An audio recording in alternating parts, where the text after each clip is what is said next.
Good evening. Before we speak of anything, let us be still.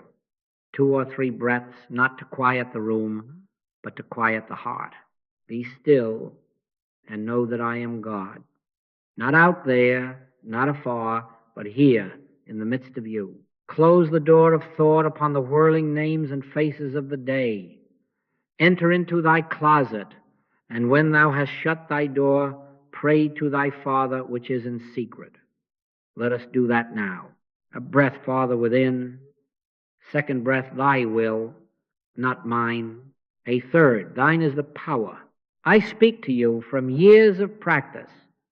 Every word is based on demonstration, not theory.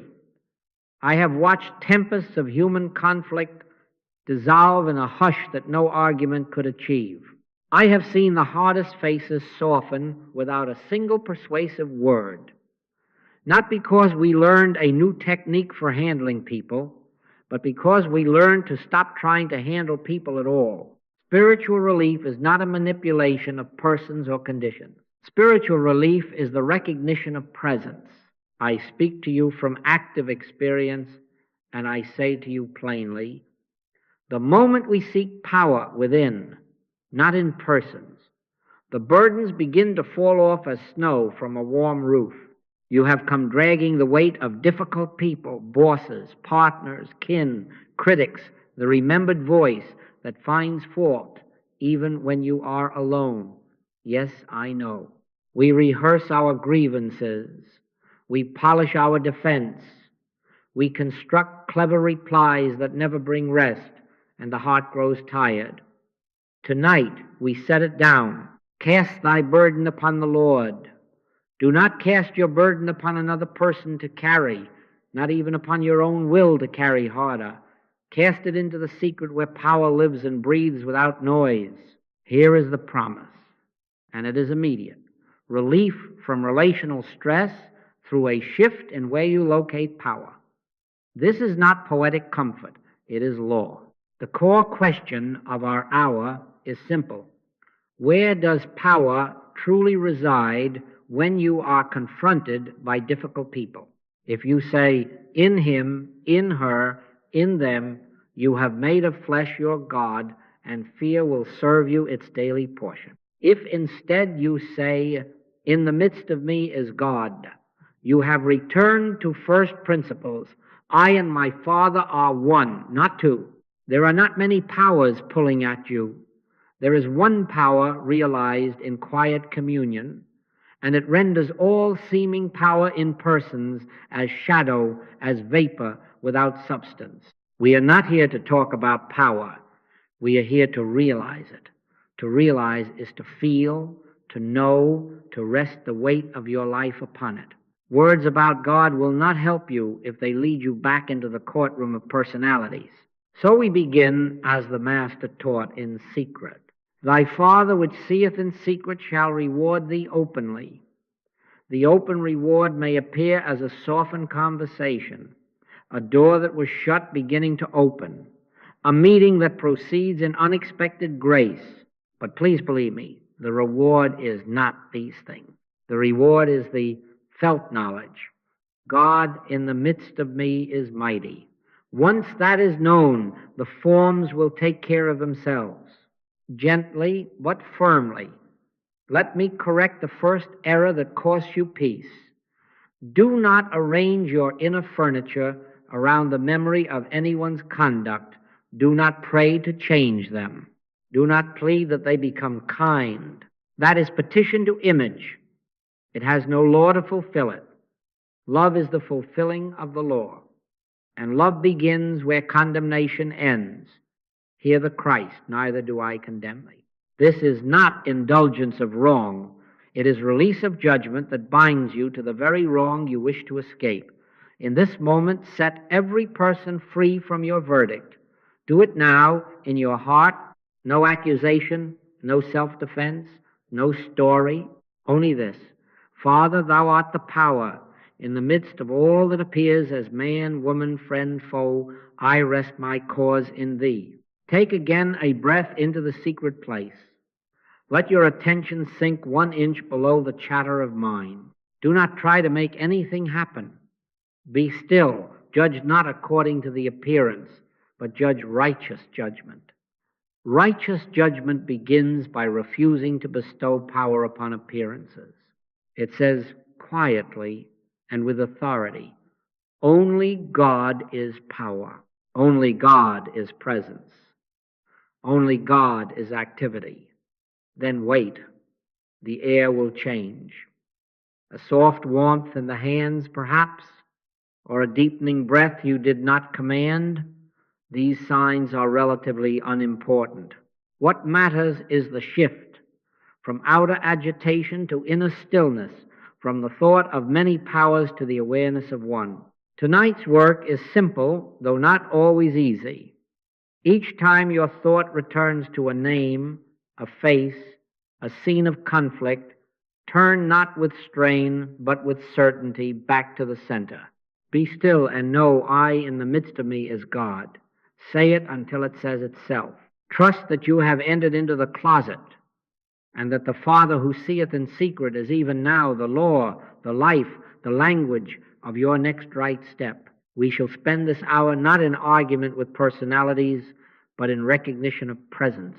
And as you consent, relief begins. Not tomorrow.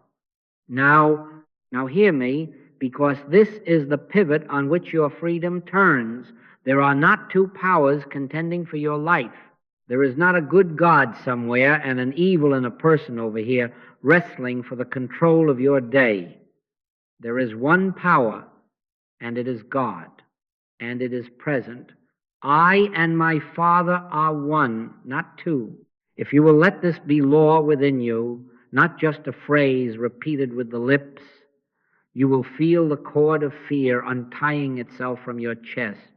For fear assumes two powers, one to harm, one to help. Truth reveals only one, and in that revelation, the other dissolves as mist at sunrise. I say to you from actual practice, from years of watching this truth operate, the moment you consent to one power, personalities cease to be your masters. They do not become angels, and yet they lose your leash. Why? Because power was never in them. Power is not in the nod or frown of a supervisor, not in the moods of a spouse, not in the rumor of a neighbor. Power is God, the law, the life, the presence in the midst of you. The kingdom of God is within you. When you feel cornered, remember, you are not cornered by a person. You are cornered by your belief that power is out there. Withdraw that belief and the wall opens. Let us make it unmistakable. There is only one I, only one ego, infinitely manifested as you and as me. This is not human pride, it is spiritual identity. The I that speaks in you, truly, is not the frightened, self-rehearsing arguments at midnight. The I is the Christ of you, the Father expressed as your individual being. Know ye not that your body is the temple of the Holy Ghost which is in you? The life which is God is your life. The mind which is Christ's mind is your mind in its true function. The activity which is divine flows itself into form through your willingness to be an instrument. Understood thus, where can another take power over you? To dominate you, they would need power independent of God. There is no such thing. But what of their behavior, you ask? What of their threats? Their control over paychecks or platforms? Listen gently. Behavior is appearance, power is presence. Judge not according to the appearance, but judge righteous judgment. Righteous judgment does not deny that forms appear. It refuses to locate power in them. It looks past the mask into the one presence performing his own works. Be still and know that I am God. And I say to you exactly as I say to myself before any encounter, be still and know I in the midst of me is God, not I and God two at the table. I as the place where God is revealing himself. In that knowing, something yields. The nervous motive to sway, persuade, or defend falls away. Right action, unlabored, begins to present itself. Understand the corollary that frees you just as surely. If power is not in persons, then neither is your salvation. You need not curry favor, collect allies, or arrange human sympathies to be safe. All that the Father hath is mine. When the mind fixes on one power, it stops begging shadows for light. It stops blaming shadows for darkness. It abides. And in that abiding, what needed to be said is said, and what needed to be done is done, not by personal might, but by the quiet government of the Spirit. Not by might nor by power, but by my Spirit, saith the Lord. Try for a moment a simple turning. Think now of one face that seems to hold sway over your peace. Notice what tenses in you when you bestow power on that face. Then draw all recognition of power back to the center with a single inward word, Father. Feel what happens. The tension has been an illegitimate mortgage on your attention. Pay it off with recognition. Thine is the kingdom and the power and the glory. Not his, not hers, thine. And because thou art in the midst of me, I need fear no evil. Greater is he that is in you than he that is in the world. Some will protest, but the evidence contradicts me. They do have power. They can dismiss me, abandon me, humiliate me. Dear one, you are not asked to lie about evidence. You are asked to relocate authority. Evidence describes the theater of sense. Authority resides in the invisible that shapes and overrules form. We look not at the things which are seen, but at the things which are not seen. For the things seen are temporal, but the things not seen are eternal. In that unseen, immutable one, the law of your life is ordained. When in silence you accept God as the only power, you place yourself under that law, the scene begins to reconfigure itself in obedience to that which truly is. You will find this has an immediate practical effect. Imagine, for instance, a merchant who has long succumbed to the threats of a domineering supplier. Each negotiation, he gives away too much, buys what he does not need, and leaves resentful. One morning before the meeting, he enters the quiet and anchors in one power, Father within. Thou art the law of my business this hour.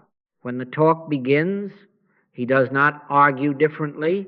Something in him is different. He does not reach out to get or shrink back to appease. He rests. A sentence arises that he did not plan. It lands without heat. The room, surprised, rearranges itself. What changed? Not the personality across the table. The imposter God was dethroned. And in the vacuum of false power, the one presence found utterance.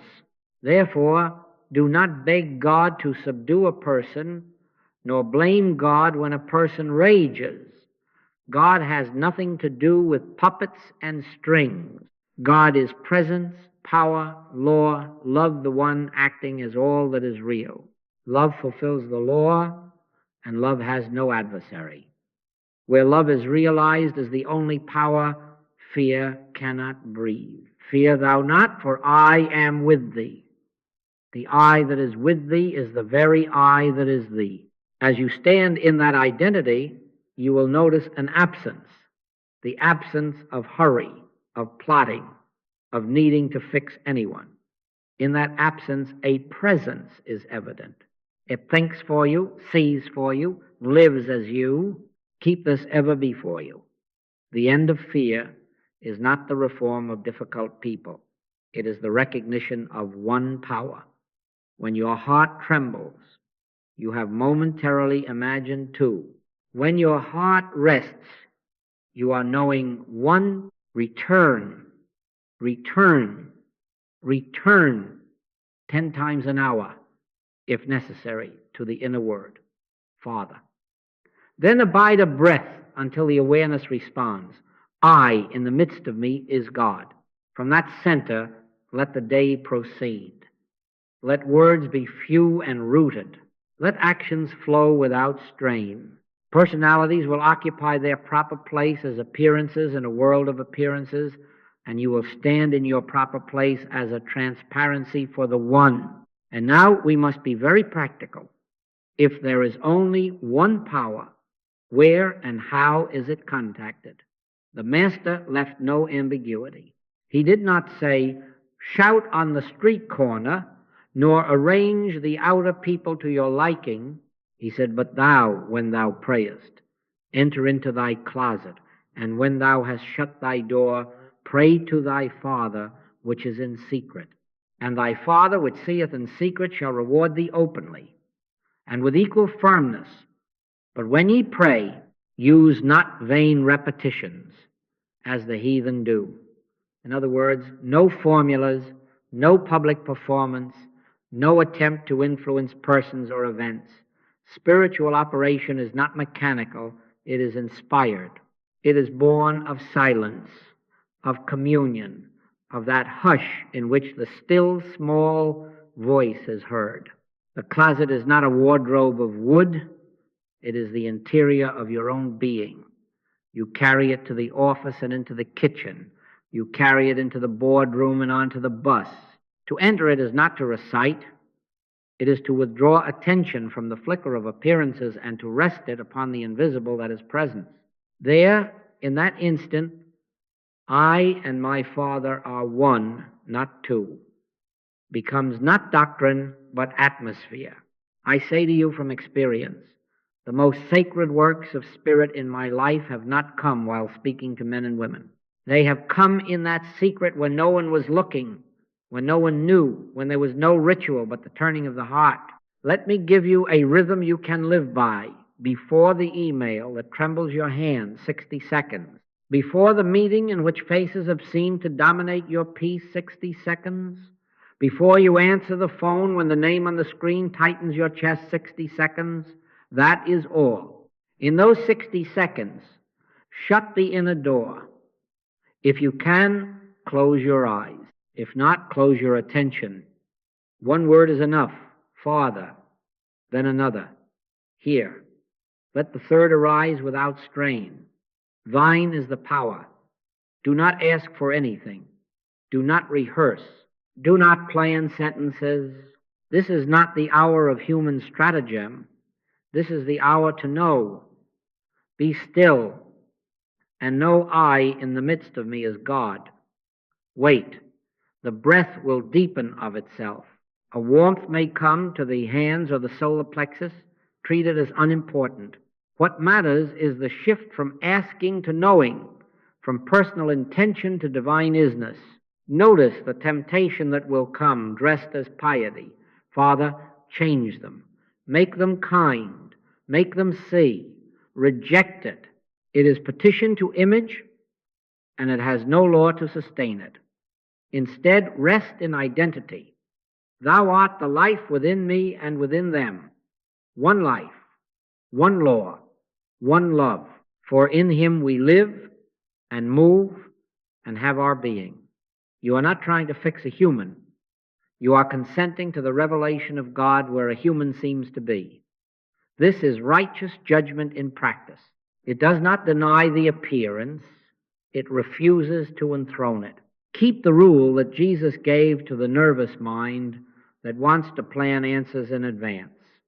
Take no thought how or what ye shall speak, for it shall be given you in that same hour what ye shall speak. For it is not ye that speak, but the Spirit of your Father which speaketh in you. Inspiration precedes wise speech. Timing is not yours to force. It is yours to recognize. In the closet, you are not manufacturing courage. You are yielding to government. Out of that governance, some words will be given, or silence will be given, or a gentle postponement will be given. The given is your obedience. Do not run ahead of it. Let daily life become your chapel. The red light at the intersection sanctuary. The elevator between floors sanctuary. The hand on the conference room door sanctuary. 60 seconds. Father, here. Thine is the power. Then a further acknowledgment. All that the Father hath is mine, and I withhold reaction until thy peace bears witness. This waiting is not passivity, it is potent alignment. The universe, seen and unseen, yields to the one recognized. When the peace registers a softening of the forehead, a slackening of the jaw, a sense that the next breath is larger than the last move, if it has not registered, do not move, do not send, do not answer. You will save yourself 1,000 tangled explanations by giving God 60 seconds to be God. Some of you will discover that the very email you are about to send is not to be sent at all, and the matter resolves itself without your hand in it. Others will find that a sentence you had not prepared comes to your lips when you do speak, and it lands without resistance, because it did not come out of you, it came through you. And there will be days when the inspiration is to say nothing, to take a walk around the building, to return later. And when you return, the atmosphere has changed, because the only atmosphere that needed to change was your own. Thy Father which seeth in secret shall reward thee openly. Do not make the open reward your aim, make the secret fidelity your aim. The open reward takes care of itself. At times, as you enter the closet, you will become aware of a residue in the heart, an old grievance, a sharp image of someone's fault. Do not argue with it. Acknowledge it and let it go at once. And when ye stand praying, forgive. Release every man, woman, and child from your judgment, not to excuse wrong, but to unstop the channel. Love is the fulfilling of the law, and love begins in the secret when you say without words, neither do I condemn thee. In that very release, the circuit clears and inspiration flows unimpeded. Set your practice now and bind it to the minutes of your day. Make a covenant with yourself that you will not press send, you will not enter a meeting, you will not return a call without those 60 seconds of holy acknowledgement. No candles required, no techniques to impress God. Only this, a turning within to the source, a quiet knowing of the one who lives your life as you. If you will be faithful here, you will prove, as thousands before you have proved, that power is contacted in secret stillness, and that from that stillness right action flows of itself.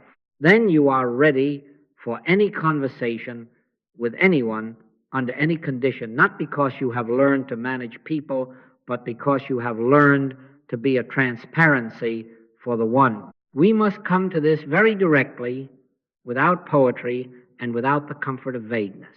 There is an operational law in Scripture, and it is not optional. And when ye stand praying, forgive, if ye have aught against any, that your Father also, which is in heaven, may forgive you your trespasses. Do you hear the procedure? Not after you pray, not when you feel like it. When you pray there, in the very act, release. If you would have prayer reach the center of your being and return as demonstration, the channel must be clear. Love is not a mood. Love is law. Love is the fulfilling of the law. Without love, without this immediate forgiveness, prayer remains a sound in the outer court. With forgiveness, prayer passes the veil and touches the Holy of Holies within. I say this to you as one who has sat with hundreds who asked, why does my prayer not work? And I have asked only one question in reply. Whom have you not yet released? And then the head drops, and the name arises, the father, the partner, the supervisor, the self. That is the cork in the bottle. That is the dam across the stream. Resentment is a stopper. Condemnation is a knot.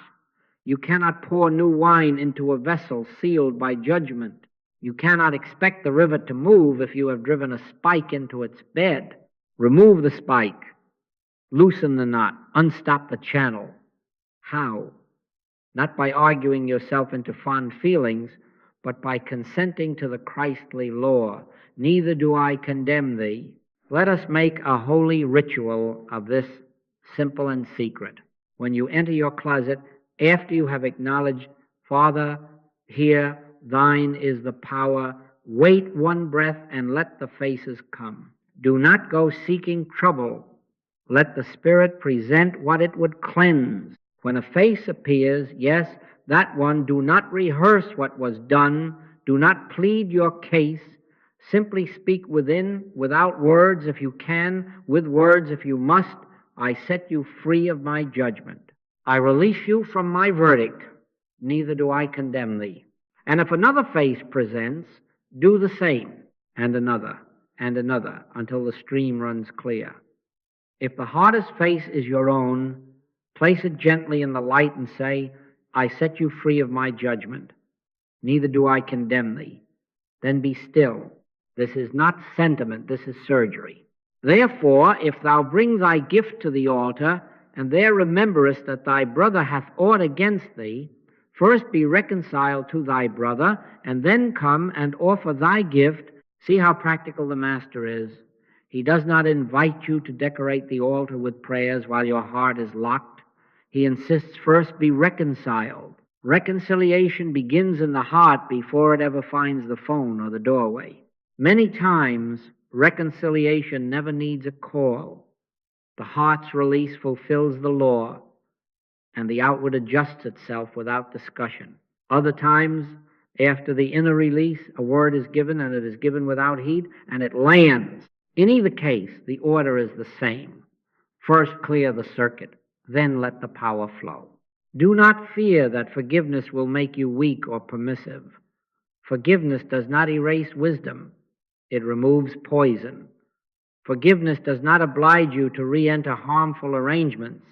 It obliges you to enter God. Boundaries have their place, but we are not yet speaking of outward lines.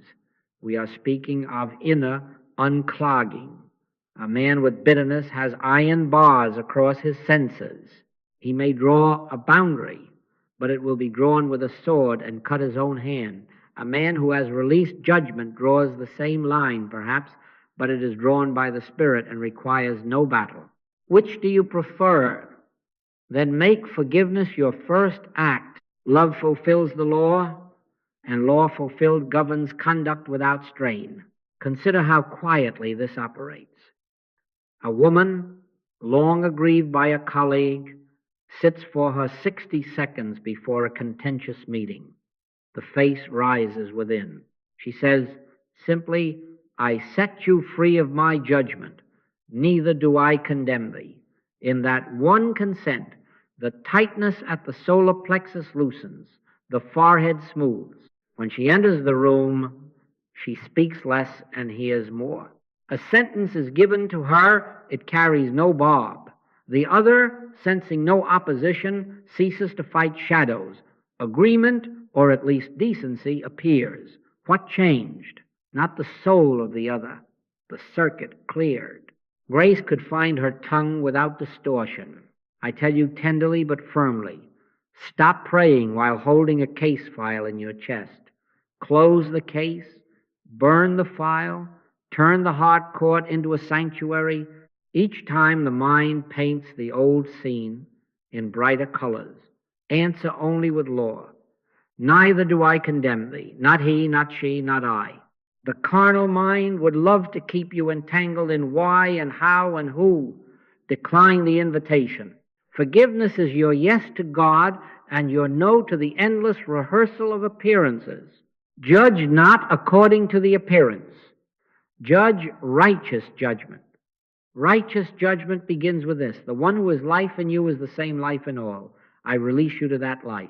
I trust that life to govern what I cannot. You may ask, what if they were truly wrong? What if there is real harm? Dear one, the acknowledgement of harm does not require the continuation of hatred. Hatred is not justice. It is bondage. The law of spirit requires only that you do your part, clear your end of the conduit, so that the one power may do what only it can do. Reveal right action, reveal protection, reveal correction, reveal timing. Dearly beloved, Avenge not yourselves. Vengeance is mine. I will repay, saith the Lord. Leave the scales in wiser hands. Your work is to keep the line open. Make this your daily office. Morning. Father, I will not move into this day with any man in my debt to my judgment. I set all free, and I am free. Noon. I renew the release. Evening. I sweep the heart clean. No residue, no indictment, no self-accusation. You will find that as love fulfills the law within you, your words and actions become transparent to grace. You will say less and accomplish more. You will correct without wounding. You will refuse without hostility. And often you will discover that the thing that seemed to require your intervention resolves itself while you are still silent, because the only obstruction was the one within. Hold this as your operative truth. Forgiveness is not sentiment. It is the legal opening through which power flows. Love is the fulfilling of the law. When you stand praying, forgive. Then, and only then, are you an instrument clear enough for God to play his own melody through you. And it will be heard first as peace in your own heart, and then, if need be, as harmony in your affairs. Thine is the power. Let nothing in you deny it access. Set them free. Set yourself free, and watch the river run. Now we go a step deeper. For unless you learn to see through personality, you will forever be tossed by it. You have forgiven. The circuit is clearing. Now you must refuse to identify either good or evil with persons. The Master would not accept personal attribution for good. Why callest thou me good? None is good save one, that is God. Do you hear the safeguard in that? He would not let praise stick to a person, not even to Jesus, lest the mind be trained to locate power in a vessel rather than in the source. If you and I permit good to be personal, we will just as surely make evil personal, and in that very hour we forge our chains. The same light that prevents praise from fastening upon you must prevent blame from fastening upon your neighbor. Only God is good. And the so-called evil that appears in this world is not the person. It is the impersonal carnal mind presenting a picture. The carnal mind is enmity against God. It has no law, no substance, no identity. It is not your mind, not mine. It is a universal suggestion, a mist that would hide the sun. Paul said it in another way. We wrestle not against flesh and blood, but against principalities, against powers, against spiritual wickedness in high places. If your battle is with a face, you are already defeated, for you are fighting a shadow as if it were a substance. If, instead, you recognize that what appears as malice, manipulation, intimidation is not the person, but the suggestion of a mind apart from God, impossible. Though that be, you have shifted battlegrounds. You have ceased to punch at the curtain and begun to turn to the light behind it. In that turn, personality loses leverage, because personality never had power. Power is presence, and presence is impersonal, love acting as law. Let us be very exact. When a harsh voice comes against you, do not make a god out of it by believing it can injure your peace. Do not make a devil out of the person by fastening the harshness to their identity. Separate at once person from appearance. Say within yourself, if you must use words, I love the one before me as the life of God appearing. I deny reality, law, and continuity to this era. Neither do I condemn thee. The appearance is missed, the identity is God. Behold the divine identity standing there. Hold that beholding as your righteous judgment. Judge not according to the appearance, but judge righteous judgment. You are not shutting your eyes to behavior, you are opening your eyes to being. Notice what happens if you fail to do this. The more you make it personal, he is always like this. She is spiteful. They are against me. The thicker the fog grows. Your words lend energy to the shadow. You feed the image until it takes your sleep and governs your speech. Then, the next day, you meet not a man or woman, but the caricature you have animated. That is how idols are made, by attention and belief. Withdraw attention, deny belief, turn back to one. Be still and know that I am God. In that stillness, the fog has nothing to cling to. I speak to you this way because I have proven it. There have been hours when a room was electric with accusation. In those very moments, I have refused to look at faces for meaning. I have placed my attention on I in the midst of me is God. And I have said quietly to the suggestion, not to any person, get thee behind me, Satan. Not a drama, not a shout, just the recognition that only God is cause and law. Then the sentence I needed was given, or silence was given, or the matter dissolved without a sentence. What dissolved? Not a person, but the picture that claimed a mind apart from God. This is not theory, it is operation. Keep the law consistent on both sides of the ledger. As you decline to attach evil to the person, so you must decline to attach good. If they praise you for wisdom, for patience, for results, do not believe it. Why callest thou me good? It is God that is good. Say it within and mean it. The same impersonal love that appears as gentleness in you will appear as gentleness in them when the mist lifts. Then you will not be flattered into dependence on approval, nor threatened into fear by disapproval. No personality can dominate a heart that has ceased to personalize. Only one power remains, and to that you bow. Here is a simple working pattern for the very next encounter. A face appears that has troubled you. Before a word is spoken outwardly, speak inwardly. Father, here, thine is the power.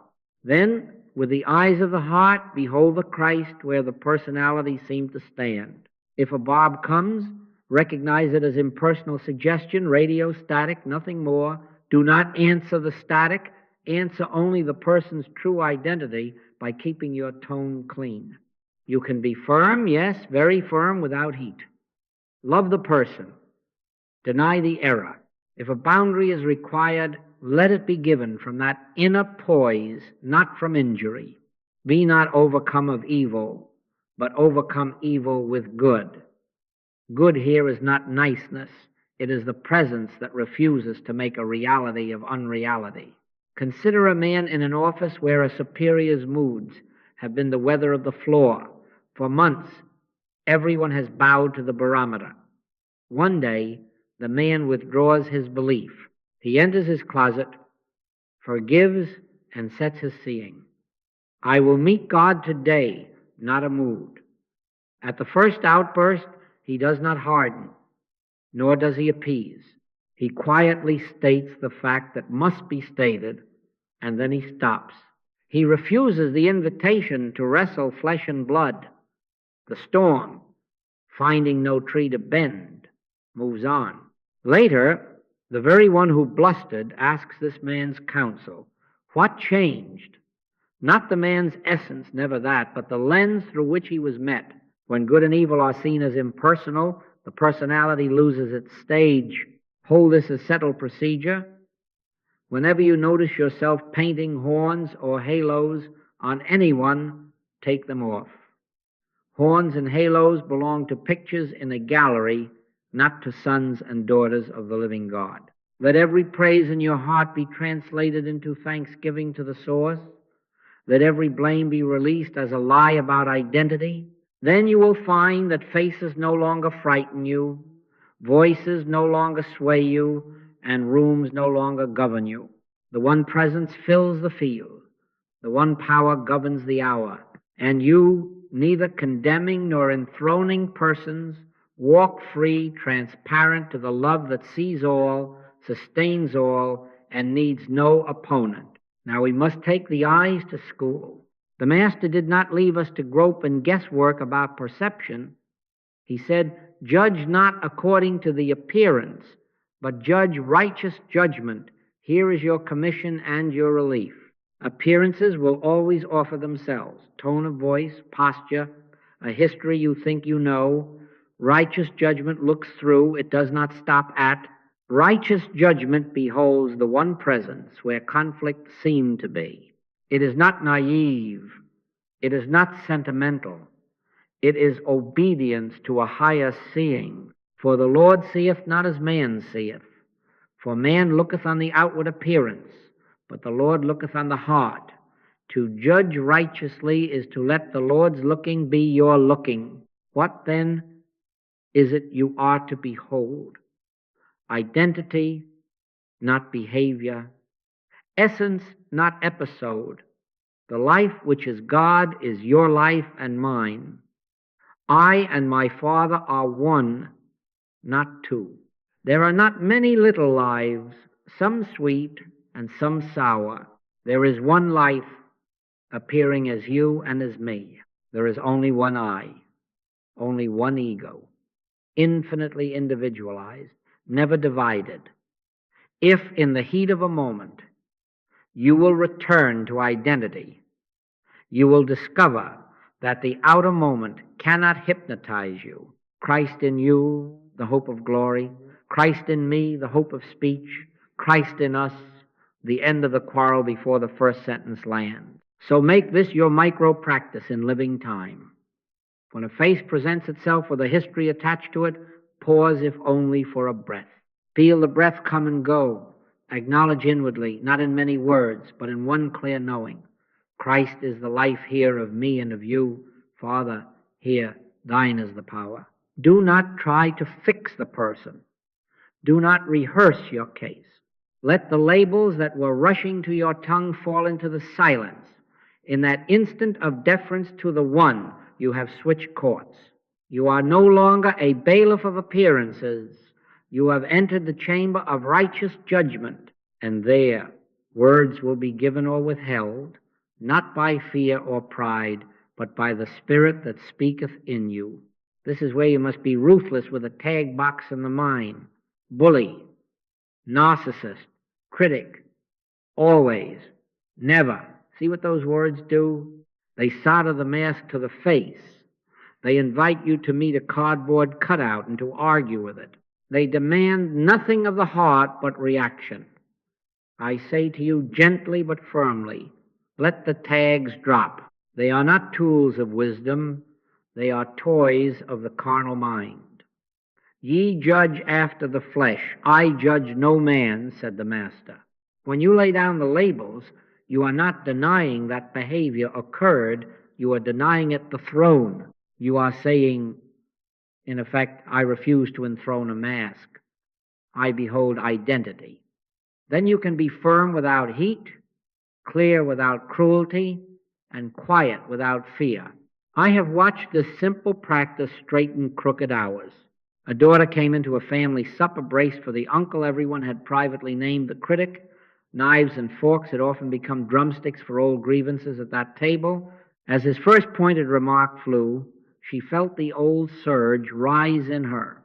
In that very half second, she placed her hand under the table and touched her own wrist to feel the breath move beneath the skin. Christ is the life here of me and of you. Father, here, thine is the power. The label slid off the moment like dew off a warm stone. When she answered, her voice carried no apology and no edge. She offered one sentence, exactly enough, then she stopped. The room, deprived of a familiar play, had no lines to speak. Supper went on. The uncle, having found no wall to push against, lost interest in pushing. Who changed? Not the truth of him, never that, but the seeing that had kept the costume pinned to him.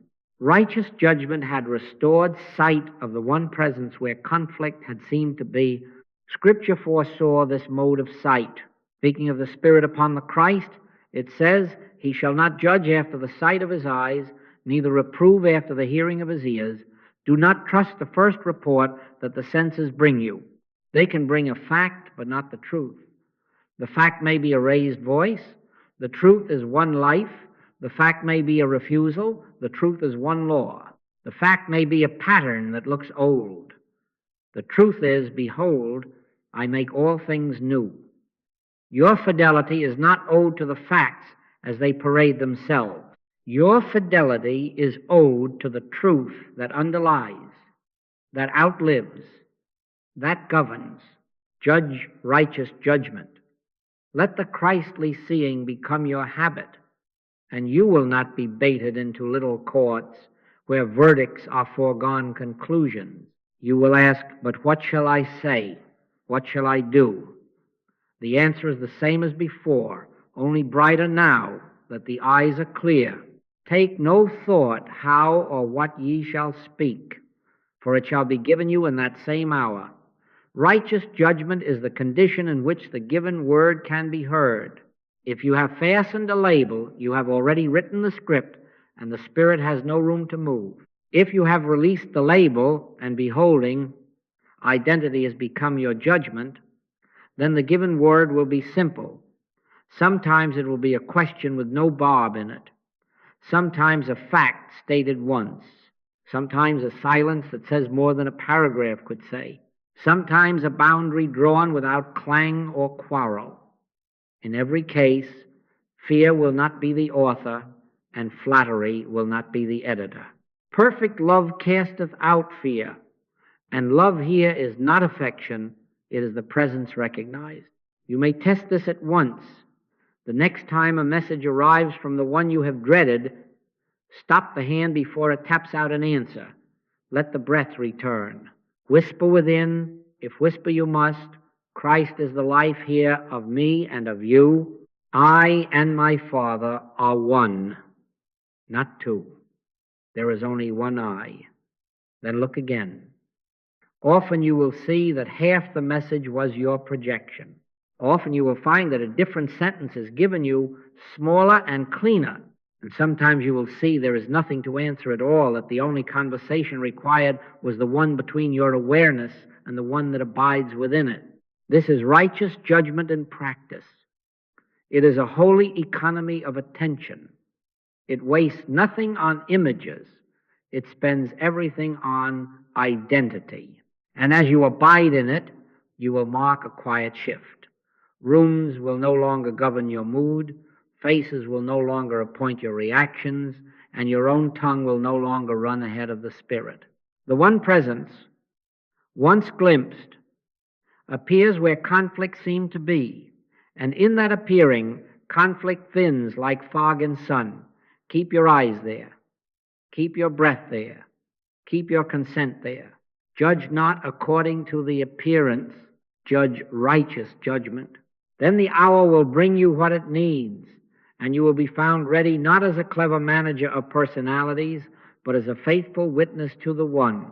Let us not speak about it any longer. Let us do it. Enter into thy closet, and when thou hast shut thy door, pray to thy Father which is in secret. I ask you now, inwardly, to shut the door. No petition, no plan. Only this: be still and know that I am God. For 2 minutes, as if we had set a quiet watch within, release all words. Let the breath come and go, unattended. Let the shoulders fall an inch. If thoughts wander, do not pursue them. Return gently to the center with the simplest knowing, I in the midst of me is God. I and my Father are one, not two, only one I. We are not making anything happen. We are consenting to what is. Be still. Now, before another word is ventured, we fulfill the law of love. When ye stand praying, forgive. In your heart, not aloud, speak this very clearly, as if sealing an envelope. In my heart now, I release every individual from criticism, judgment, condemnation. Neither do I condemn thee. Let faces rise if they will, family, colleagues, rulers, strangers, the one you call difficult, and the one whose name is your own, and as each appears, do not tell a story, do not improve a memory. Say only, I set you free of my verdict, I erase my sentence, neither do I condemn thee. If a face will not come into the light, let it be. The Spirit knows its work. Your work is to keep the channel clear. Love is the fulfilling of the law. Having cleared the circuit, we proceed to knowing. Not begging, not bargaining, knowing. All that the Father hath is mine. Say it softly within, as fact, not as hope. All that the Father hath is mine. Life is mine, because God is my life. Peace is mine, because God is my peace. Wisdom is mine, because God is my wisdom. I have meat the world knows not of. I am the bread of life, and I am fed of God. The Lord is my shepherd. I shall not want. Pause long enough to feel the truth. Settle under the words. We are not trying to feel. We are acknowledging. If you sense a loosening at the solar plexus, a warmth in the hands, let it be. These are incidental. The assurance itself is the sign, the quiet yea, without argument. It is the peace of God that passeth understanding. Let it keep your heart and mind.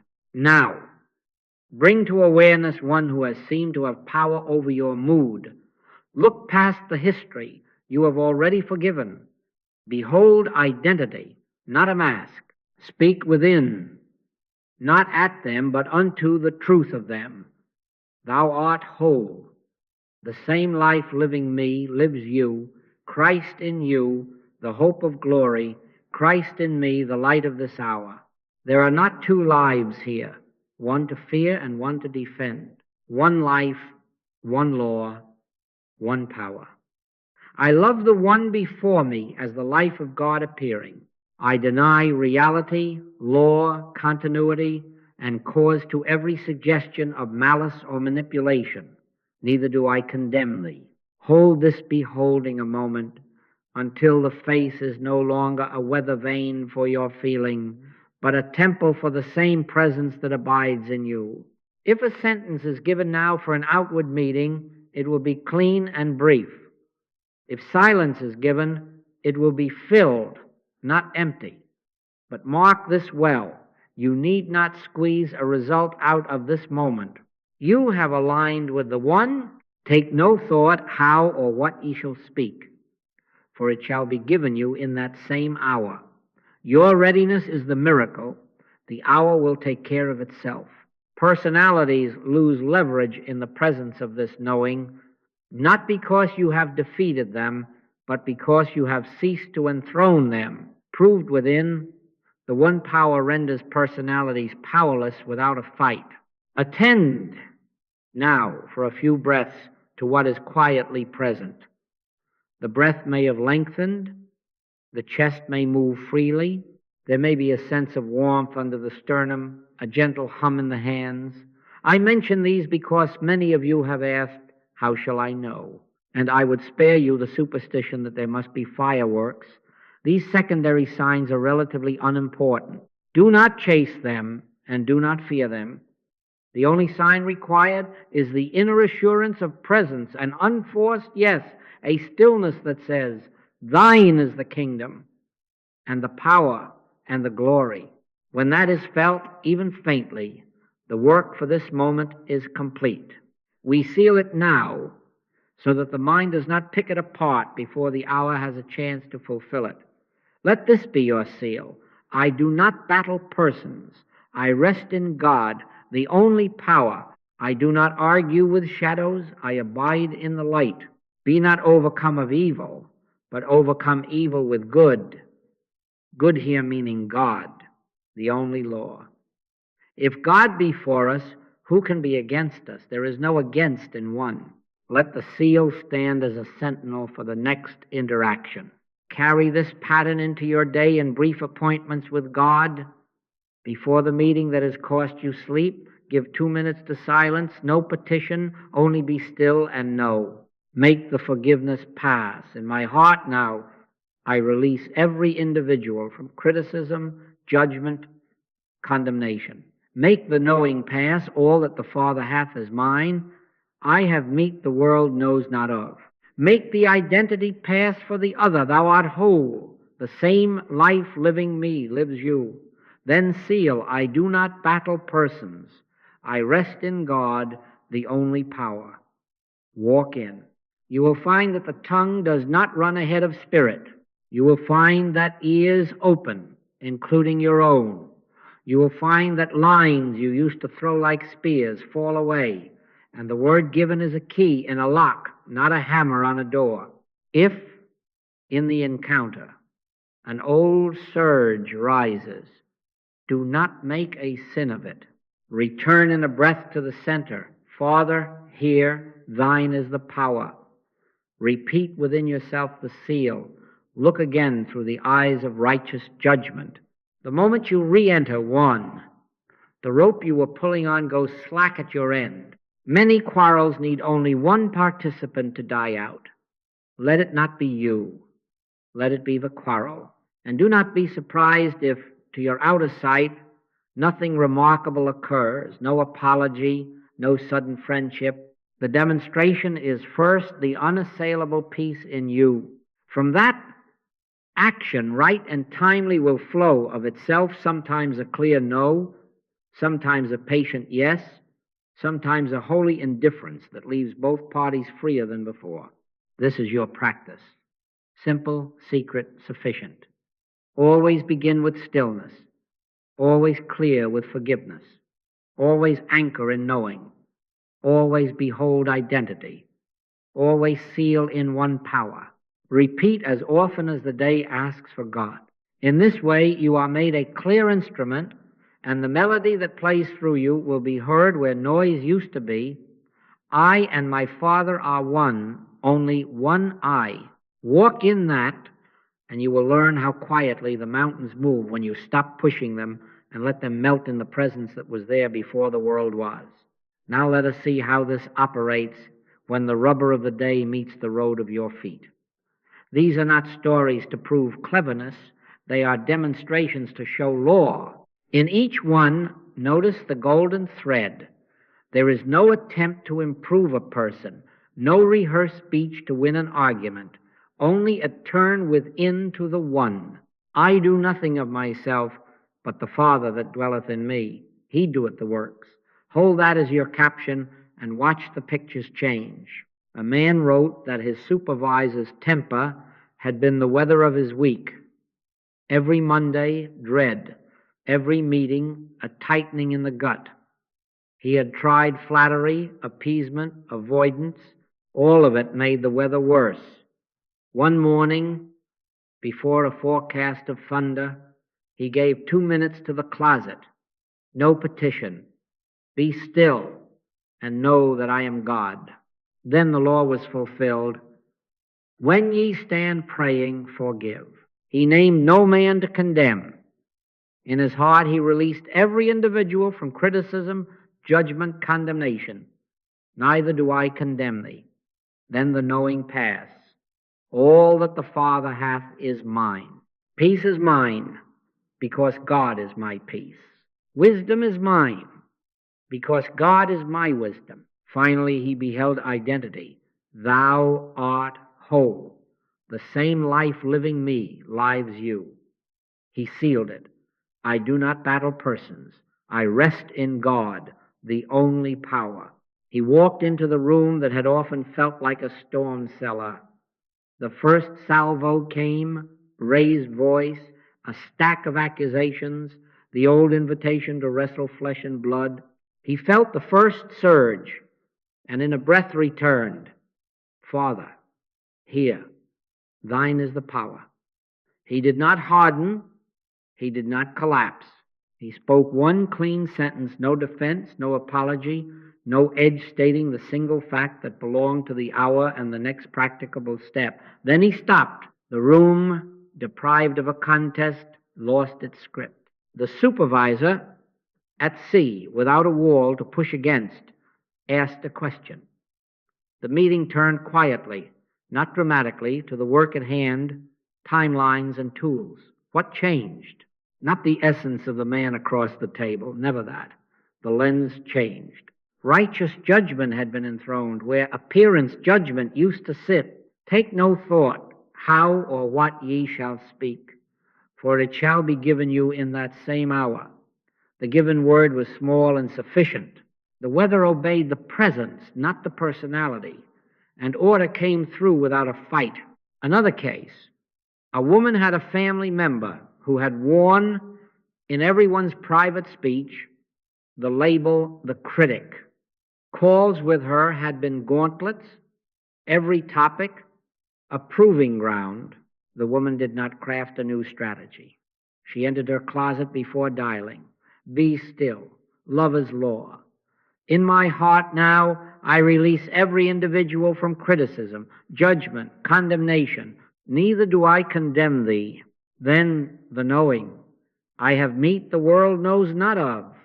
All that the Father hath is mine. She beheld identity. Christ in you, the hope of glory. Christ in me, the word of this hour. The call began. Predictably, a barbed observation was flung. In the old pattern, a defense would have risen, and along with it, a line of prosecutors, witnesses, exhibits. But in that half second, she returned to the seal. Thine is the power. She answered once one sentence, true, without embroidery, and stopped. Silence followed, not hostile but unoccupied.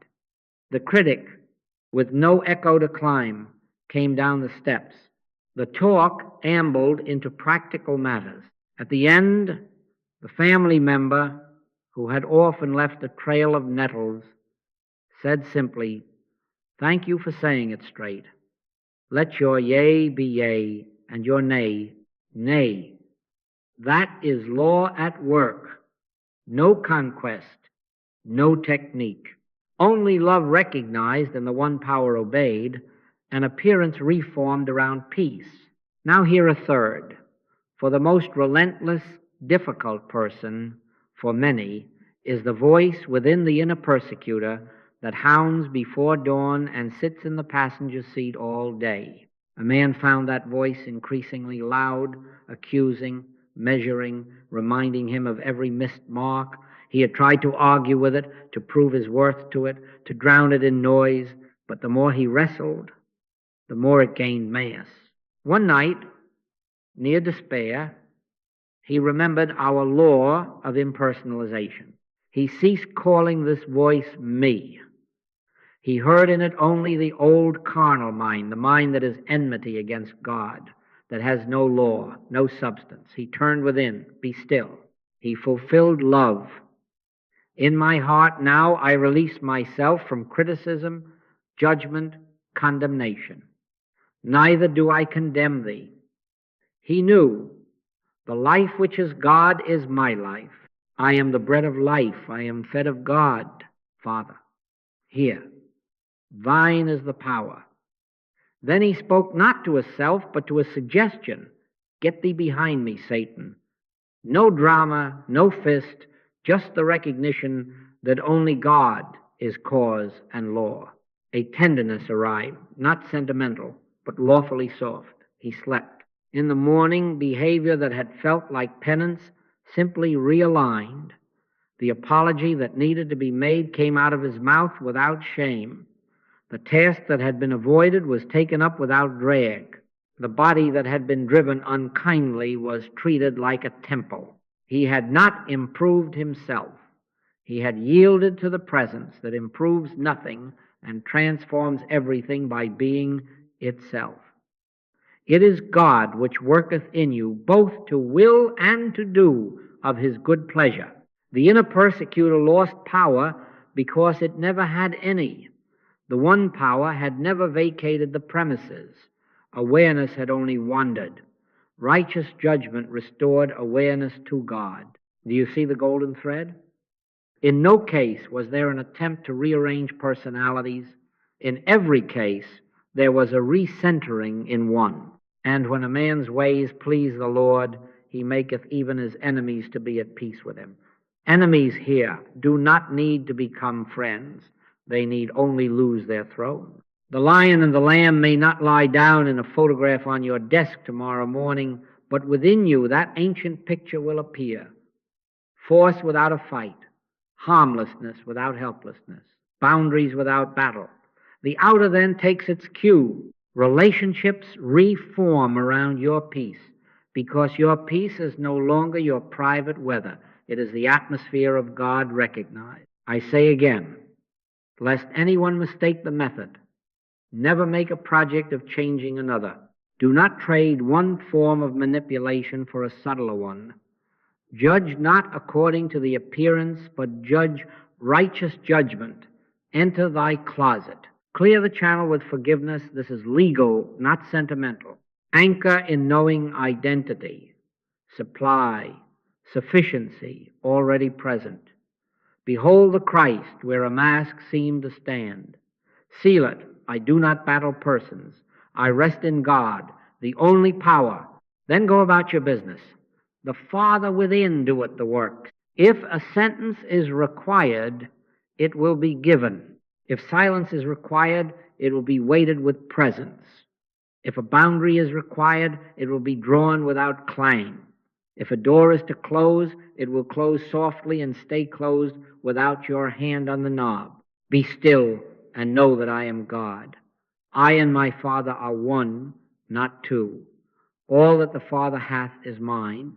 Carry these as your quiet triad. Prove them in small rooms, at desks, at tables, in mirrors.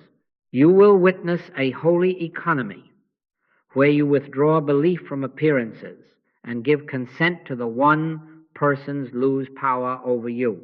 Not because you have out-argued them or out-fenced them, but because no other power remains to enthrone them. Then you will confess with the Master, not as a slogan, but as a lived truth, I do nothing of myself, the Father within doeth the works. And as that confession deepens, your days will cease to be tournaments and become demonstrations, the one presence revealed where conflict used to seem to be. Now we must take up the subtle chain by which many of you have been led. Need, not gross need, only bread, rent, employment, but the finer chords. Approval, access, a signature, a gate opened by one hand. As long as your eye says, that person holds my life, you will find yourself bargaining with shadows. Hear me gently, and hear me as one who has watched this law prove itself across years and across continents. There is only one source. All that the Father hath is mine. I and my Father are one, not two. There is not God and your employer. There is God expressing as you, and through any channel necessary in any hour. Needing nothing from difficult people is not arrogance. It is obedience to the fact that your life is hid with Christ in God. Why callest thou me good? Said the Master. There is none good but one, that is, God. In that single sentence, he removed both praise and power from person. Extend it now to supply. Why callest thou them source? There is none source but one. Every good gift and every perfect gift is from above. Persons are instruments, sometimes willing, sometimes unwilling, sometimes conscious, often not. But the gift does not originate in the hand, it passes through it. When you consent to this, the hand can neither starve you by closing nor puff you up by opening. Fear not, little flock, for it is your Father's good pleasure to give you the kingdom. Security is not portioned to you by human moods. It is the nature of God as your life. So long as you need their yes to live, you will be their quiet captive. Your jaw will tighten, your voice will pitch itself a half step higher, your discernment will blur. This is not sin, it is hypnosis. Release it now by law, not by bravado. The Lord is my shepherd, I shall not want. Say it as jurisdiction, not as poetry. I shall not want for wisdom, for the word of this hour, for a path if this path closes. I have meat to eat that ye know not of. When this is known, not as a phrase, but as an inner fact, the bargaining chips dissolve. They may still be piled on a desk in the outer scene, but they have no weight upon your heart. You can hear a no without shrinking, and you can speak a no without heat. You can receive a yes without flattery, and you can give a yes without fear. Now, As to practical commerce, never enter a negotiation from emptiness. Enter from sufficiency. Talk price last, presence first. What does that mean? It means before you go in, you go in. Enter into thy closet. Be still and know that I am God. Fulfill the law of love. Release every individual from criticism, judgment, condemnation. Let no resentment fog your sight. Then know, all that the Father hath is mine, not will be mine. My wisdom is of God, my peace is of God. I have meat the world knows not of.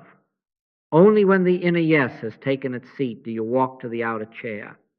Then take no thought how or what ye shall speak, for in that hour the word will be given. And if no word is given, silence will be the strongest sentence in the room. How will you recognize the sufficiency? Not by a swelling of bravado, but by a settling breath unhurried, eyes that see the person before you without need to conquer them, a pace that does not try to outrun silence. When sufficiency is present, there is no need to pad a statement, no itch to fill a pause, no tremor when an offer is not to your good. Let your yea be yea, and your nay, nay. Your yea will not be bartered away by fear. Your nay will not be sharpened by pride. Clean agreements or clean partings, either is provision when the shepherd leads. He maketh me to lie down in green pastures. He leadeth me beside the still waters. Still waters do not argue. A man came to me with a contract that had felt like a leash. The other party had learned to pull it by threatening delay. For months my friend had jumped at every tug. One morning he stopped long enough to enter the secret place. No petition, be still. He cleared the circuit, neither do I condemn thee. He knew with that low inner yes, all that the Father hath is mine.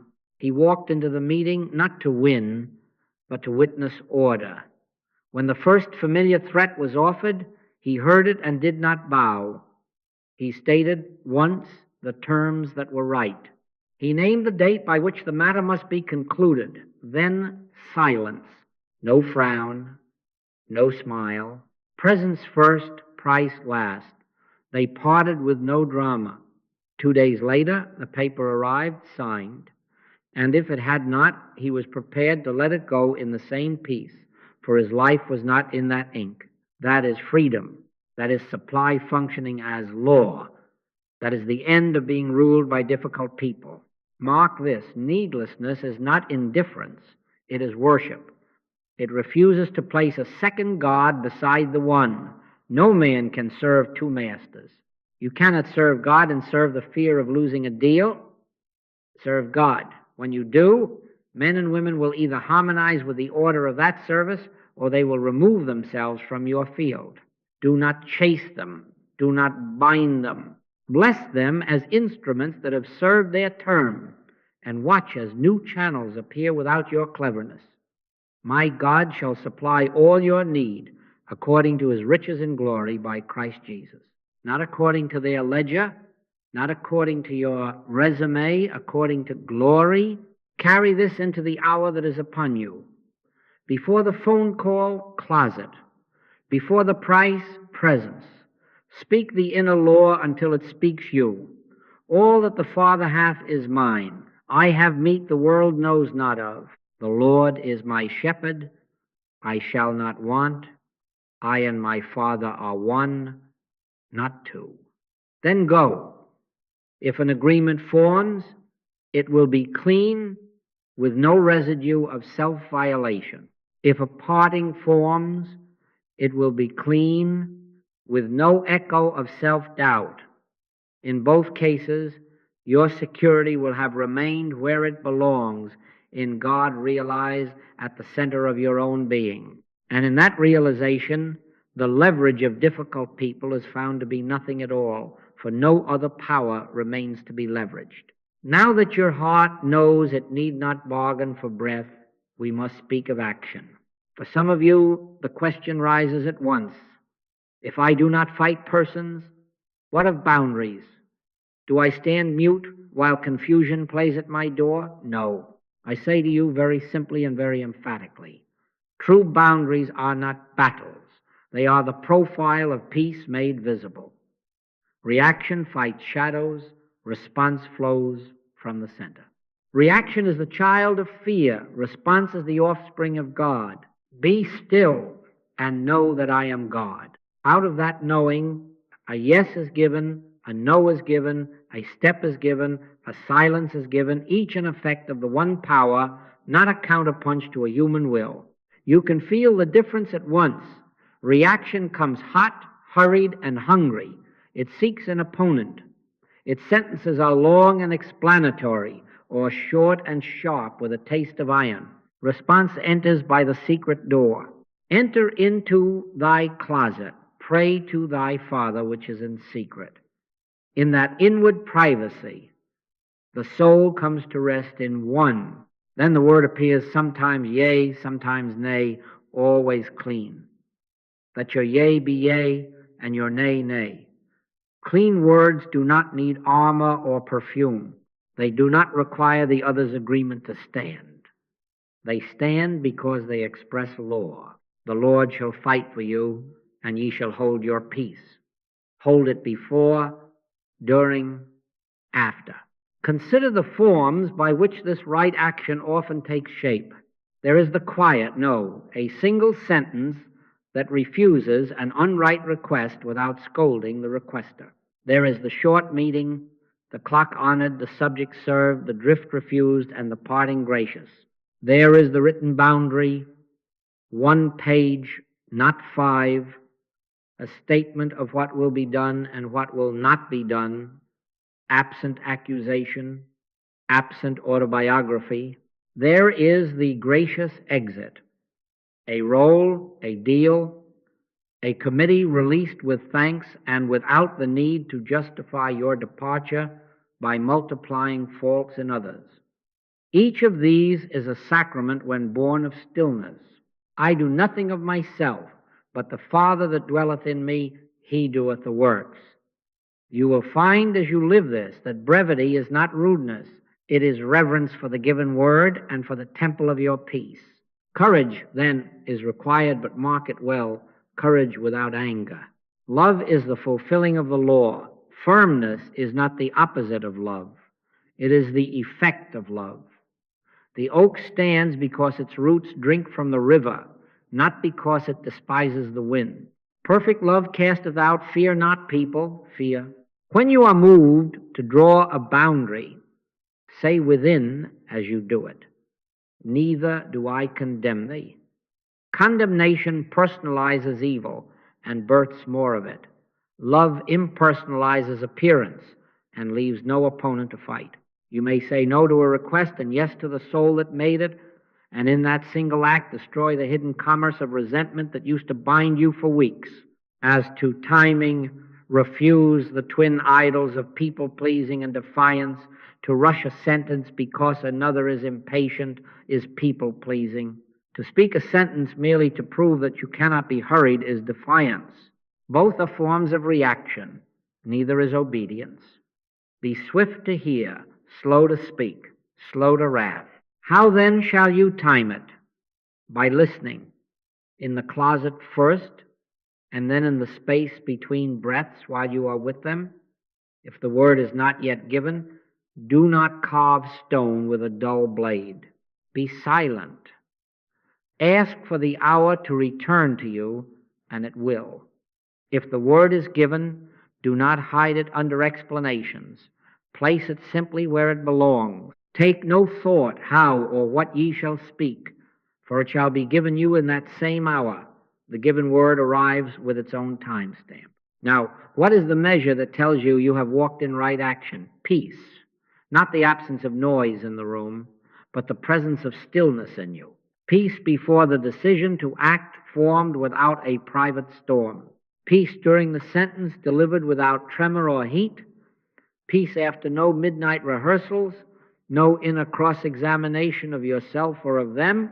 If the peace is not present at one of these points, do not make a sin of it. Return to the center.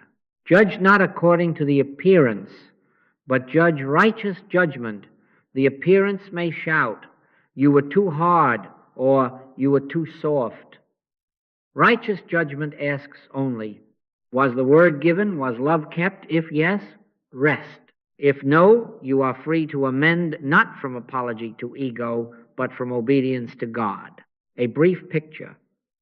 A woman sat in a weekly meeting that had lengthened by habit and by fear into an hour of drift and grievance. She had longed to fix it by pep talk and by force.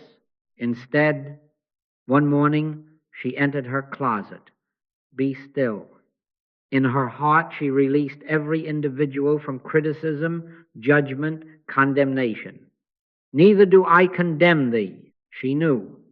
All that the Father hath is mine wisdom, for this hour included. In the meeting, when the old drift began, she listened within and was given a single adjustment. We will answer only the questions on this agenda. If a matter is not on it, it will be scheduled for another day. She spoke at once. No defense, no edge. When a colleague tried to widen the stream, she returned to the sentence gently, identically. The hour ended at 40 minutes. The work done. No triumph, only order.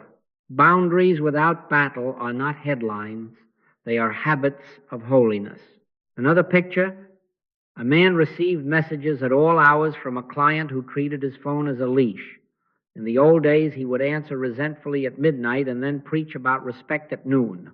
This time, he wrote a brief note. I receive and respond to work messages between 8 and 5, Monday to Friday. Urgent issues, go to this address and will be seen in the morning. He sent it after prayer, not after piquet. He did not justify or accuse. He nailed down a plank in the floor. There were 2 late messages that night. There was no answer. In the morning, he handled both. Within a week, the pattern changed. Not because he battled a person, but because he honored the law of his own peace and invited the other to meet him there. For God is not the author of confusion, but of peace. This is the essence. True boundaries express the one power. They do not oppose persons. You are not building walls. You are revealing lines that love has already drawn. Walk them without heat, without apology, without delay. Enter thy closet. Let forgiveness clear the circuit. Let knowing anchor the word. Speak or be silent as you are inwardly guided. Keep the measure of peace as your only scoreboard. Then you will learn the holy arithmetic. One God, one I, one power, 0 battles required. I and my Father are one, not 2. Out of that oneness, action arises clean, sufficient, and free. Now, before we go further in practice, let us sweep the floor of certain habits that keep appearances enthroned. These are not sins in the moral sense. They are mistakes in method that bind you to the very conditions you seek to dissolve. I name them plainly: petition to change persons, resistance by mental wrestling, labels that freeze your brother, and ritual without love. Each of these, in its way, grants power to what has no power. I and my Father are one, not 2. If that is so, and it is, then the only law that can operate fruitfully is the law of one power realized. Everything else scatters thought and multiplies shadows. First, petition. By this I mean the prayer that asks God to fix a man or woman for you, to turn a temperament, to mute a voice, to deliver you a yes through that particular hand. I say to you tenderly, but very, very emphatically, never pray to God that God change a person. That form of prayer is useless. It directs your attention to the object of fear, and the thing which I greatly feared is come upon me. It is not God who needs to be persuaded. It is we who need to be awakened. Your Father knoweth what things ye have need of before ye ask him. Seek ye first the kingdom of God and his righteousness, and all these things shall be added unto you. Seek the kingdom, not the consent of a temperament. When you petition, In that outer way, you energize the picture at which you stare. You inflate the mask. You crown a spectator with your own belief. Drop it. Enter into thy closet. Pray to thy Father which is in secret. The prayer that touches law is not a plea to alter personalities. It is a turning to the presence that is the only presence. Thine is the kingdom and the power and the glory, not theirs. Second, resistance. By this I mean the interior argument with another's thinking, the long rehearsals, the imagined debates, the quick counter thrusts that you practice in prayer, as if the Father were a courtroom. All of this is still engagement with appearance, and thought begets thought. Resist not evil. That is not passivity, it is law. Resistance affirms a second power and establishes it as your opponent. Be done with it. Take no thought what ye shall answer, or what ye shall say. For the Holy Ghost shall teach you in the same hour what ye ought to say. Do you see? Take no thought is not negligence. It is the refusal to traffic in the carnal mind's currency. For to be carnally minded is death, but to be spiritually minded is life and peace. Be still and know that I am God. In that stillness, the wrestling ceases. The mind empties its clenched fists, and the given word, if a word is given, arrives without sweat. Third, labels. Psychology can be a useful map at human levels, but when you paste a label on a brother, narcissist, micromanager, manipulator, and enthrone it in consciousness, you have frozen an appearance and will walk around it as if it were an idol. Labels seem to give control. In truth, they give power away. Henceforth know we no man after the flesh. Judge righteous judgment. See through the husk to the kernel. What God hath cleansed, that call not thou common or unclean. When the disciples asked, Master, who did sin, this man or his parents, that he was born blind? The Christ answered, Neither, but that the works of God should be made manifest in him. Do you hear the impersonalization? He refused to attach cause to a person, and thus the work of God was made manifest. So with you, remove the frieze of labels and behold identity. Why callest thou me good? None is good, save one, that is, God. If even goodness is impersonal, how quickly can we release the temptation to pin badness like a badge on a soul? Let the mask be a mask and the man be the Christ of God, whether or not he knows it yet. Identity melts labels and the scene loses its hypnotic hold. Fourth, ritual without love. Many of you have learned fine affirmations, and I bless them when they are breathed by the Spirit. But hear me now. Spiritual operation cannot move through rote. Though I speak with the tongues of men and of angels, and have not charity, I am become as sounding brass. You can repeat, I am peace, until the sun goes down, and still be at war within. If you have not forgiven, when ye stand praying, forgive, that your Father also, which is in heaven, may forgive you. Love is the fulfilling of the law. Do not try to get the law to operate in the absence of love. In my heart, at this instant, I release every individual from criticism, judgment, condemnation. Neither do I condemn thee. Then, and only then, do your words cease to be slogans and become instruments. What then shall you do, practically, when the old errors present themselves? Replace them with the sequence that always opens the circuit. First, stillness. Enter thy closet. Shut the door on persons, places, things. Shut the door on your own rehearsals. Shut the door on tomorrow. Be still and know that I am God. Second, forgiveness. In the secret place, lay down every stone you have unconsciously gathered. In my heart now, I release every individual living or remembered from criticism, judgment, condemnation. Neither do I condemn thee. Third, impersonalization. Refuse to call evil personal. See, every unlovely impulse is the old carnal mind, a universal no-thing that has neither law nor presence nor power. Do not call it theirs. Do not call it yours. Get thee behind me, Satan, is not a shout at a man.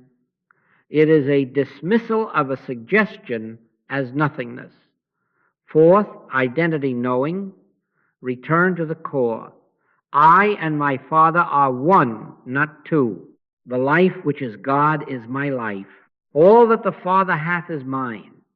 Christ in me, the hope of glory. Christ in you, the truth of you, regardless of your present costume. Thine is the power. Fifth, simple action. Come out from the closet and let the word be given. One clean sentence if a sentence is required. Silence if silence is required. A boundary if a boundary is required.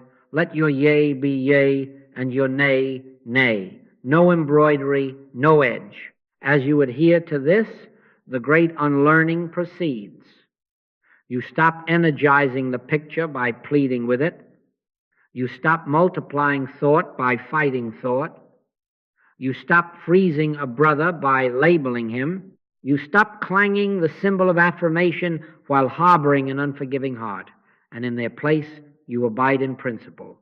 One presence, one power, one life. Then you will find something almost humorous in its simplicity. The people who seem powerful cease to be your weather. They may shout or whisper, advance or recede, agree or disagree, but within you the atmosphere has changed. The Lord shall fight for you, and ye shall hold your peace. Hold it. Do nothing of yourself, and let the Father within do the works. This is the end of engaging appearances. This is the beginning of living by law. And as surely as dawn follows night, right action will flow out of that law, not as a weapon, but as the very shape of love. Now we seal it, not with more argument, but with a way of life. A truth not lived dissolves into phrase. A law not practiced becomes legend. Today we bind nothing and no one. We consecrate ourselves as instruments of the one power and establish the simple rhythm by which that power is realized day by day, hour by hour, breath by breath. In the morning before the world calls your name, before the first light has fully drawn its line across the floor, enter thy closet, not a long siege, a holy beginning. Shut the door on persons, places, things, and on yesterday's scenes. Be still and know that I am God. Let that not be poetry, let it be jurisdiction. Say within, not with heat, but with authority, I and my Father are one, not two. The life which is God is my life. The mind which is God is my mind. All that the Father hath is mine. The Father within me, he doeth the works. Then, before you ask for anything, fulfill the law. When ye stand praying, forgive. In my heart, at this instant, I release every individual living or remembered from criticism, judgment, condemnation. Neither do I condemn thee. Sit a moment longer in the quiet that follows release, and do not rise until the inner yes has settled like dew. 5 minutes of truth and silence will govern 5 hours of traffic and negotiation. In the evening before the lamplight turns the room tender, return to the same sanctuary. Not for scolding the day, but for cleansing the instrument. Search me, O God, and know my heart. If there was heat, lay it aside without drama. If there was a word misspoken, amend it if you must, but never rehearse it with self-condemnation. Neither do I condemn thee applies to you as well. Give thanks for every place where peace held. Give thanks for every place where you noticed the moment to be still. Then sleep under the word. I and my Father are one. The Father within doeth the works, even while I sleep. Between morning and evening, keep micro-pauses like little altars scattered along your path. Before a hard conversation, The phone lifted but not yet answered one breath. Be still. Father within, thou art the word of this hour. Before you press send one inner turning, judge not according to the appearance. Let my yea be yea, let my nay be nay. Before you enter a room whose atmosphere you remember as stormy, one step held, I go not as a self to contend, I go as transparency for the one power. If silence is given, I will let it stand. If speech is given, it will be clean and brief. These small obediences are not delays, they are the swiftest path to order. In quietness and in confidence shall be your strength. Now, a warning in love, very, very emphatic. Double-mindedness will halt your demonstration at the threshold.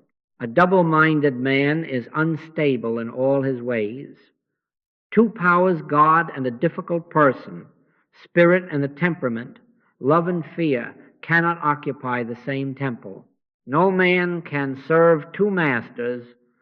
Choose you this day whom ye will serve.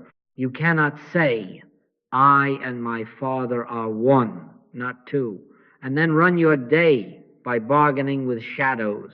You cannot bless with one breath and label with the next and expect the circuit to stay clear. Let your eye be single, and your whole body shall be full of light. When the old hypnosis rises, the impulse to resist, to petition, to brand, do not argue with it. Dismiss it as nothingness. Get thee behind me, suggestion. Return to the center. Righteous judgment restores sight of the one presence where conflict seemed to be. Keep remembrance close. Wear it like a signet in the palm. I and my Father are one. The Father within me. He doeth the works. Abide in me, and I in you. For without me ye can do nothing. Do you hear it? Without me, without the realized presence, you can do only human juggling. With me, all that the Father hath flows as wisdom, poise, provision, right word, right silence. Let the peace of God rule in your hearts. Let it rule not as a mood, but as law. If ever you feel pace being set by fear, hurry in the tongue, heat in the chest, stop. Do not take the next step until love sets the pace. Perfect love casteth out fear. Love is the fulfilling of the law. Make a daily vow concerning your brother. Neither do I condemn thee. Put it upon your lips at breakfast. Put it upon your lips at dusk. It is not indulgence. It is obedience to impersonal law. Refuse to hold any man or woman in the vice of your private verdicts. Free them in your heart so that you may be free to hear God about them. Henceforth know we no man after the flesh. If memory gives you an old costume, hold it up to the light and let it go. If today gives you an unlovely scene, look through it to the one life that stands there as their reality, as your reality. In that clear seeing, the atmosphere changes without your managing it. Personalities lose their weather-making power. Now hear the commission. Go out not to do, but to be. Be the transparency of the one power in your house, in your office, in your market, on your street. Do not try to fix, reveal. Do not rush, listen. Do not battle, bless. Take the morning word into the first hour. Take the first hour's peace into the second. Let each micro pause refresh the vow. Let each evening close the ledger with gratitude and release. Pray without ceasing is not chatter. It is an unbroken awareness that I in the midst of me is God. When the appearance of difficulty approaches you in the form of a person, remember before you answer who answers. The Father within doeth the works. Thine is the kingdom and the power and the glory.